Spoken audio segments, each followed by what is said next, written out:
जय श्री सीताराम जी की। स्वागत है आप सभी का हमारे YouTube channel Shri Ramcharitmanas with Diksha पर। पिछली कथा में हमने देखा कि जनक जी ने सतानंद जी को विश्वामित्र जी के पास भेजकर उन्हें धनुष यज्ञ में शामिल होने के लिए आमंत्रित किया है। उनका आमंत्रण पाकर ऋषि विश्वामित्र और राम लक्ष्मण धनुष यज्ञ देखने के लिए यज्ञशाला में पहुंच जाते हैं।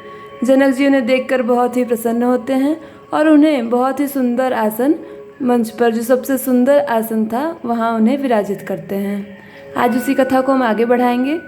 उससे पहले आप सभी वीडियो को एक लाइक कर दीजिए और अगर चैनल को सब्सक्राइब नहीं किया है तो चैनल को सब्सक्राइब कर लीजिए, जिससे कि आप हमारे साथ जुड़े रहें और आगे की कथा और पिछली वीडियोज़ को भी देखकर आनंदित होते रहिए।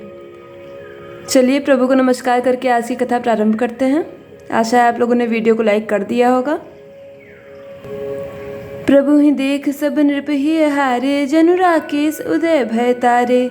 असी प्रतीति सबके मन माही, राम चाप तो रब सक नाही। बिनु भंजेहु भव धनुष विशाला, मेली सिय राम उर्माला। अस बिचारी गवनऊ घर भाई, जसु प्रताप बलु तेज गवाई। बेह से अपर भूप सुनि बानी, जे अविवेक अंध अभिमानी। तोरे धनुष ब्याहु अवगाहा, बिनु तोरे को कुंवरि ब्याहा। एक बार कालौ किन हो, सिय हित समर जितब सम हो। यह सुनि अवर महीप मुस्काने, धर्मशील हरि भगत सयाने। सिय ब्याह बिराम गर्भ, दूर करी नृपहि के। जीति को सक संग्राम, दशरथ के रन बाकुरे। मंगल भवन अमंगल हारी, द्रबहु सुदशरथ अजिर बिहारी। धनुष यज्ञ में शामिल होने आए सभी राजा प्रभु को देखकर सब राजा हृदय में ऐसे हार गए, निराश एवं उत्साहहीन हो गए, जैसे पूर्ण चंद्रमा के उदय होने पर तारे प्रकाशहीन हो जाते हैं। उनके तेज को देखकर सबके मन में ऐसा विश्वास हो गया कि श्री रामचंद्र जी ही धनुष को तोड़ेंगे, इसमें संदेह नहीं। इधर उनके रूप को देखकर सबके मन में यह निश्चय हो गया कि शिव जी के विशाल धनुष को, जो संभव है कि न टूट सके, बिना तोड़े ही सीता जी श्री रामचंद्र जी के ही गले में जयमाला डालेंगी, अर्थात दोनों ही तरह से ही हमारी हार होगी और विजय श्री रामचंद्र जी के ही हाथ लगेगी। यूँ सोचकर वे कहने लगे, हे भाई, ऐसा विचार कर यश प्रताप बल और तेज गवाकर अपने अपने घर चलो।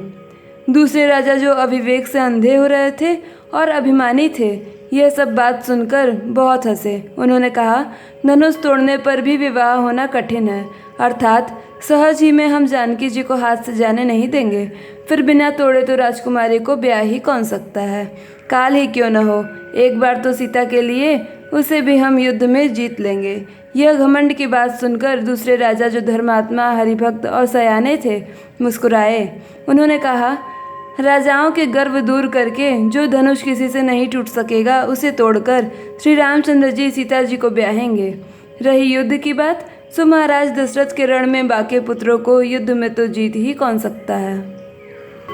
व्यर्थ मरऊं जनि गाल बजाई, मन मोद कन्या की भूख भुताई। सिख हमारी सुनि परम पुनीता, जगदम्बा जानहु जिय सीता। जगत पिता रघुपति बिचारी, भरी लोचन छबिले हुनेहारी। सुंदर सुखद सकल गुण राशि, ए दो बंधु शंभु उर्वासी। सुधा समुद्र समीप बिहाई, मृग जलु निरखि मरहु कतुधाई। करहु जाई जा कछु सोई गावा, हम जो आज जन्म फल पावा। अस कहि भले भूप अनुरागे, रूप अनूप बिलोकन लागे। देखें सुर नभ चढ़े विमाना, बरसें सुमन करें कल गाना। जानि सुअवसर सुय तब पठें जनक बुलाई। चतुर सखी सुंदर सकल, सादर चली लवाई। मंगल भवन अमंगल हारी, द्रबहु सुदशरथ अजिर बिहारी। गाल बजाकर व्यर्थ ही मत मरो, मन के लड्डुओं से भी कभी भूख बुझती है। हमारी परम पवित्र निष्कपट सीख को सुनकर सीता जी को अपने जीव में साक्षात जगत जननी समझो। उन्हें पत्नी रूप में पाने का आशा और लालसा छोड़ दो और श्री रघुनाथ जी को जगत का पिता परमेश्वर विचार कर नेत्र भरकर उनकी छवि देख लो। ऐसा अवसर बार बार नहीं मिलेगा। सुंदर सुख देने वाले और समस्त गुणों की राशि ये दोनों भाई शिव जी के हृदय में बसने वाले हैं। स्वयं शिव जी भी जिन्हें सदा हृदय से में छिपाए रहते हैं, वे तुम्हारे नेत्रों के सामने आ गए हैं। समीप आए हुए भगवत दर्शन रूप अमृत के समुद्र को छोड़कर तुम जगत जननी जानकी जी को पत्नी रूप में पाने की दुराशा रूप मिथ्या मृग जल को देखकर दौड़कर क्यों मरते हो? फिर भाई, जिसको जो अच्छा लगे वही करे। हमने तो श्री रामचंद्र जी के दर्शन करके आज जन्म लेने का फल पा लिया, जीवन और जन्म को सफल कर लिया। ऐसा कहकर अच्छे राजा प्रेम मग्न होकर श्री रामचंद्र जी का अनुपम रूप देखने लगे। मनुष्यों की तो बात ही क्या है, देवता लोग भी आकाश से विमानों पर चढ़े हुए दर्शन कर रहे हैं और सुंदर गान करते हुए फूल बरसा रहे हैं। तब सुअवसर जानकर जानकी जी ने जनक जी ने सीता जी को बुला भेजा। सब चतुर और सुंदर सखियां आदरपूर्वक उन्हें लिवा चली। सिय शोभा नहीं जाए बखानी, जगदम्बिका रूप गुण खानी। उपमा सकल मोहि लघु लागी, प्राकृत नारी अंग अनुरागी। सिय वर्णे तेई उपमा देई, कुकबि कहाई अजहु को ले। जो पट तिरिय तिय समसिया, जग असि जुबति कहा कमनिया। गिरा मुखरतन अरद भवानी, रति अति दुखित अतनु पति जानी। विष बारु निबंधु प्रिय जेहि, कहि रमा सम किमि वैदेहि। जो छवि सुधा पयोनिधि होई, परम रूप मैं कच्छप सोई। शोभा रजु मंदरु सिंगारु, मथै पानी पंकज निज मारु। ए विधि उपजय लक्ष्मी जब सुंदरता सुखमूल, तदपि सकोच समेत कवि कहें सिय समतूल। मंगल भवन अमंगल हारी, द्रवो सुदशरथ अजिर बिहारी। रूप और गुण की खान जगत जननी जानकी जी की शोभा वर्णन नहीं हो सकता। उनके लिए मुझे काव्य की सब उपमाएं तुच्छ लगती हैं, क्योंकि वे लौकिक स्त्रियों के अंगों से अनुराग रखने वाली हैं, अर्थात वे जगत की स्त्रियों के अंगों की दी जाती है। काव्य की उपमाएं सब त्रिगुणात्मक मायिका जगत से ली गई हैं।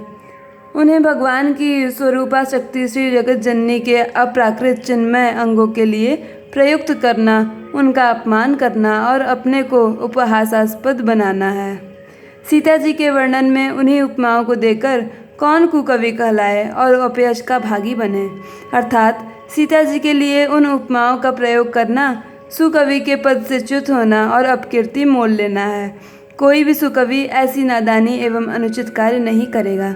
यदि किसी स्त्री के साथ सीता जी की तुलना की जाए तो जगत में ऐसी सुंदर युवती है ही कहाँ जिसकी उपमा उन्हें दी जाए।